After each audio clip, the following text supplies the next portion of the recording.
Welcome to Newsmakers. I'm your host, Nancy Lewis. Today we're going to be talking about the Department of Revenue and some bills that have been filed, kind of pushing back against that department. We're here with Missouri Senator Will Kraus. Thanks for being here. Nice to be here. And we're here in the American Jazz Museum, which is amazing, and you should absolutely come to visit. Okay, so let's start with a bill that requires Department of Revenue to notify sellers if there is a change in sales tax law interpretation. It's a lot of words, but talk about what that really means. So what happened in my district is we had a business that was audited. They never collected sales tax on their lessons, gymnastics lessons. Department of Revenue comes in and says, hey, you owe us 3 years of back taxes on the lessons. And they'd never been told that they were supposed to collect on it, and they did it off of a court ruling. So what this bill does is it simply says you have to notify a business of interpretation changes before you can go after back taxes. It's only if you change the rules, let us know, and that way the business can collect the taxes and not have to pay back sales taxes that they never collected. So another bill clarifies tax calculation for Missouri technology and service-based companies. Talk about that. So that bill, actually we passed a bill a couple years ago that allowed manufacturers to do another option for filing their taxes. We didn't pass it that way, but that's the way the governor and the Department of Revenue interpreted the law. This bill says it doesn't matter what type of business you are.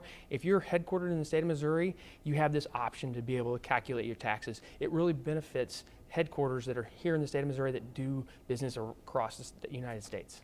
So do you feel like that levels the playing field somewhat? Exactly. That's exactly what we're trying to do. We don't want to pick this industry or that industry. We want to say that if you're a major corporation and doing business in multiple states, we want you headquartered here in the state of Missouri and bring those jobs for Missourians to work. So we always talk about, the border wars, the Missouri-Kansas thing. Do you feel like that things like this give us a little heads up? Yeah, it gives us a little bit more of an advantage to keep the headquarters here versus them jumping the line over to Kansas. And Kansas did pass a significant amount of tax cuts for businesses. This just levels that playing field and gives us a little bit more of an advantage. A final bill that you filed relates to income tax withholdings on employees' tips. Mm-hmm. So the Department of Revenue, in an effort to try to grab more money, decided that they would go after the employer, the restaurant owners, for underreporting of cash tips from the employees. Really a bad precedent for our department to go after employers for underreporting of income taxes. That should never be put on the employer. That's an employee situation, and the Department of Revenue shouldn't be trying to grab that money from the employer. So what happened to that bill? That bill passed, and it's on the governor's desk, and we'll see if the governor gets to sign it. Finally, there's an education bill that you filed that exempts the proof of residency for students whose military parents are stationed out of state. Right. I'm in the military and I've been deployed and stationed in other states.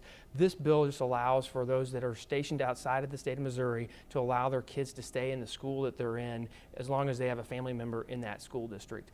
Consistency in education is important, and when we're stationed in another state, it sometimes is easier because we may be only there by ourselves and no spouse, and it may be easier to leave the children with a family member, and that helps them get consistent education and also helps the deployed or stationed military member. So they don't have to provide that proof of residency that currently exists? Correct. I mean, you have the family members that would be residing in that school district, so they could provide their residency in place of the actual parents. Because right now, the way it's supposed to be is where the parents reside, not where the student resides. Right. All right. A lot of things done this session. Yes, it was. All right. Thanks a lot. Thank you. Thanks for being here, and thank you for being here. We hope to see you next time on Newsmakers.